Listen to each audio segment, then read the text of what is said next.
வணக்கம். இன்னைக்கு நம்ம இட்லி வடகரி செய்ய போகிறோம்.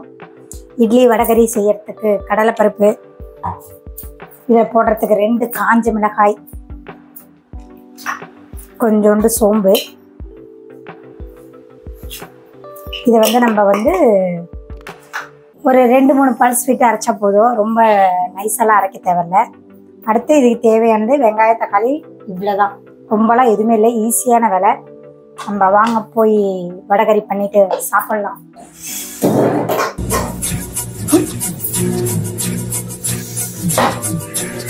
என்னடா இந்தியன் தாத்தா மாதிரி எடுத்துட்டு இருக்கிற? கேமரால முடியல மாதிரி தெரியுது. அதனாலதான் சொட்ட தலையை மறைச்சு இந்தியன் தாத்தா கிட்ட வந்துட்டேன். இது பாத்தீங்கன்னா பிங்க் கலர்ல இருக்கும். இது இந்தியன் தாத்தா கெட்டப்பெல்லாம் இல்ல. இது கோமாளி படத்துல காஜல் வந்துச்சு.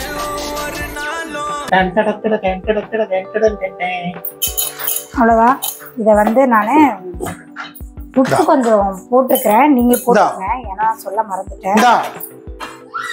நம்ம ஸ்டவ் ஆன் பண்ணிக்கலாம்.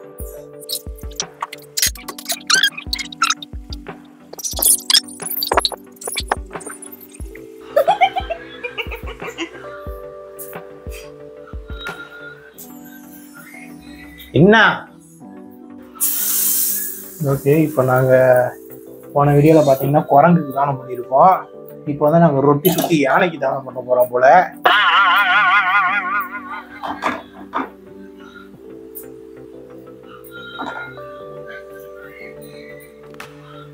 இந்த கிச்சனுக்கு வந்திருக்கேன். ஒரு கிளாஸ் தண்ணி கூட தந்து என்னை வரவேற்கல. நீ வரும்போதே தின்னுட்டு தான் வருவேன். இதெல்லாம் நாங்கள் தண்ணி வேற தனியாக கொடுக்கணும். தண்ணி எடுத்து கொடுத்தா பரவாயில்ல, இந்த கருமம் கண்ணை வேற மறைக்குது. எங்கேயாவது போய் தடிக்கி உளுந்து விட்டோம்னா அப்புறம் இட்லி குண்டால நான் தான் இட்லியா வேவேன். ஒரு கிளாஸ் தண்ணி தர மாட்டேங்கிறாங்க இந்த யூடியூப் சேனல்ல. என் சேனலுக்கு போய் பாருங்க, இது கொய்யாக்கெல்லாம் கொடுத்துருப்பேன். இவன் தரல, நானே எடுத்துக்கிட்டு வந்தேன். அதெல்லாம்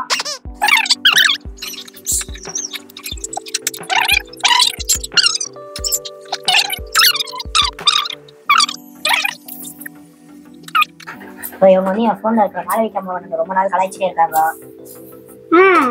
அதனால நம்ம இப்ப என்ன பண்ண போறோம்?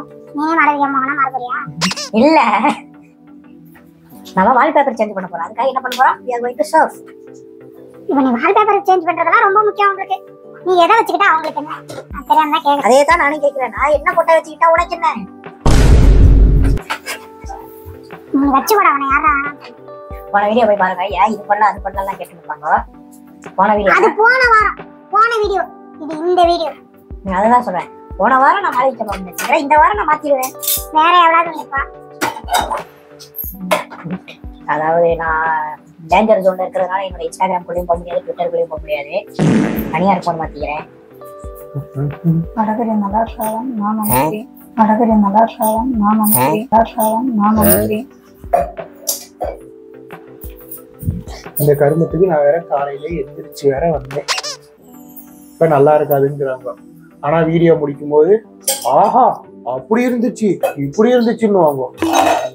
கடுகு போட்டு இருக்கிறேன்.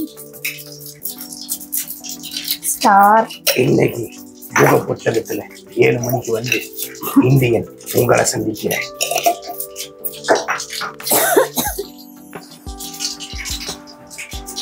பாத்தீங்களா, இந்த போன் 3 வருஷத்துக்கு 4 வருஷத்துக்கு முன்னாடி வாங்கினது. இந்த போனோட விலை இவங்க போனோட விலை ரேட்டு கம்மி தான். இருந்தாலும் இந்த போன்ல இருக்கிற கேமரா அளவு கூட அந்த போன்ல வரல.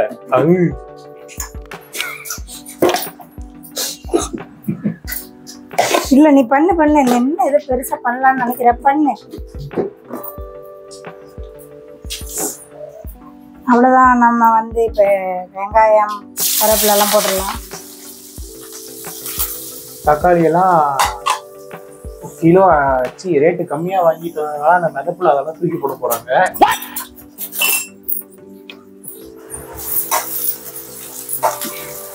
தக்காளி ஒவ்வொரு நேரம் எவ்வளவு விலை விற்கிது தெரியுமா? அதனால தக்காளி கம்மியா கிடைக்கும் போது வாங்கி தக்காளியா சமைக்க வேண்டியதுதான். தக்காளியை சமைக்கலாங்கிறதெல்லாம் நல்ல பாயிண்ட், வேலிடான பாயிண்ட். நான் ஏத்துக்கிறேன். அதுக்குன்னு தக்காளி எந்த நாயாவது கேசரி பண்ணுவானா? பண்ணி வச்சாங்க. அது தக்காளி தொக்கு. அது கேசரி. உப்புக்கு பதிலா சர்க்கரை அள்ளி கொட்டி போட்டாங்க. பொய் பொய் பொய். நல்லா இருந்ததுன்னா சொல்றேன். கேமரால தெரியுதுனா இல்ல என் விக்கு மட்டும் தான் தெரியுதா? மூஞ்ச பார்த்து என்ன பண்ண போறாங்க? கொஞ்ச நாள் கழிச்சு இந்த மூஞ்ச பார்க்காத ஆளே இருக்க மாட்டாங்க. பார்ப்பதற்கு அப்பாவை போல இருப்பவர் தான் தருமபுரியை சேர்ந்த அரியரன் அப்படின்னு நியூஸ்ல வந்துருமா? ஒரே நிமிஷம் இந்த வீடியோவை கரெக்டா பாருங்க. இவங்க வந்து என்ன திட்டுறது இவங்களை பொறுத்த வரைக்கும் பேச்சு, ஓகேவா? அப்ப இவங்க கணக்குல என்ன திட்டுறதுங்கிறது என்ன என்னென்னலாம் டார்ச்சர் பண்ணுவாங்கங்கிறது நீங்களே யோசிச்சு பாருங்க. அப்படிலாம் யோசிக்காதீங்க. இவன் அப்படிதான் அதெல்லாம் கிறுக்கு மாதிரி பேசிட்டு இருப்பான்.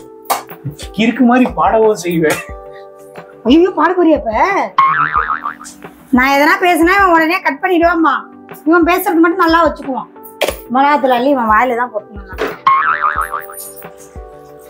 அவ்வளவுதான். நம்மளுடைய இதெல்லாம் உதுத்து இதுல போட்டு வெந்துருச்சுன்னா வடகறி ரெடி ஆயிடும். நல்லபடியா இந்த சாப்பாடு வந்துடும் நினைச்சா என்ன போனது ஸ்பீடுக்கு திரும்பி வர. இந்த வடகறி நல்லா இருக்காதுன்னு என்கிட்ட கீழே சொல்லிட்டாங்க, கீழே குனிஞ்சு. அந்த வீடியோ நான் எடுத்து இங்க கட் பண்ணி போட்டு விடுறேன். நான் நினைக்கிறேன் இவன் பேச்செல்லாம் கேட்காதீங்க. இதை இதுல கொட்டிடலாம்.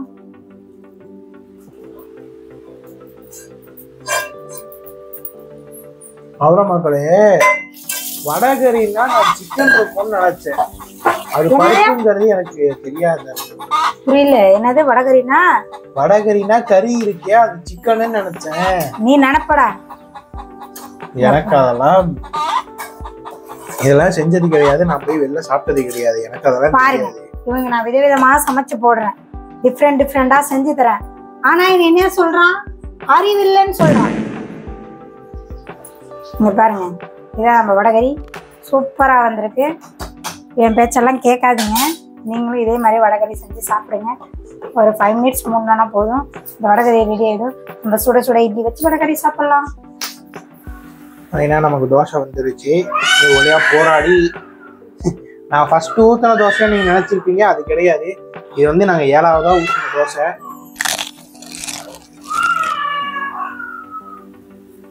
நல்லா இருக்குது வடகறி. அப்பாடா நல்லா இருக்குன்னு அவனே சொல்லிட்டான். ஏன்னா நான் ஐஸ்கிரீம் சாப்பிட்டது என் நாக்கு விட்டு இன்னும் டேஸ்ட் போல, அதனால நல்லா இருக்கு. நல்லா பாருங்க மக்களே, நான் ஃபர்ஸ்ட் செஞ்சு யாருக்கு கொடுக்குறேன்? இவனுக்கு தான் நான் கொடுக்குறேன். ஆனா மனசாட்சியே இல்லாம இப்படி கூத்தா வாய முடியும். ஓகே,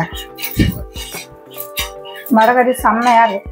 பாத்தீங்கன்னா இவங்களுக்கு அறிவு இல்லைங்கிறத மறுபடியும் ஒரு தடவை ப்ரூவ் பண்ணிட்டாங்க. ஏன்னா இவ்வளவு கஷ்டப்பட்டு வடகறி பண்ணியிருக்காங்க. ஆனா முந்தானேத்து பண்ண தக்காளி தொக்கு இங்கே இருக்குது. நான் அதை தான் தொட்டு சாப்பிடுவேன்னு இவங்களுக்கு தெரியல. அவுட்ரோ கொடுத்துறேன். கஷ்டப்பட்டு நான் காலையில செஞ்சா அதையும் கொஞ்சம் வச்சு சாப்பிட வேண்டியதான். அததான் சாப்பிடுவேன்றதெல்லாம் ஓவரா தெரியல.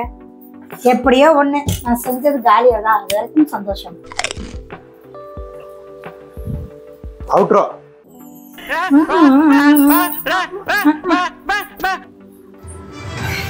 இங்க எனக்கு சாவே கிடையாது.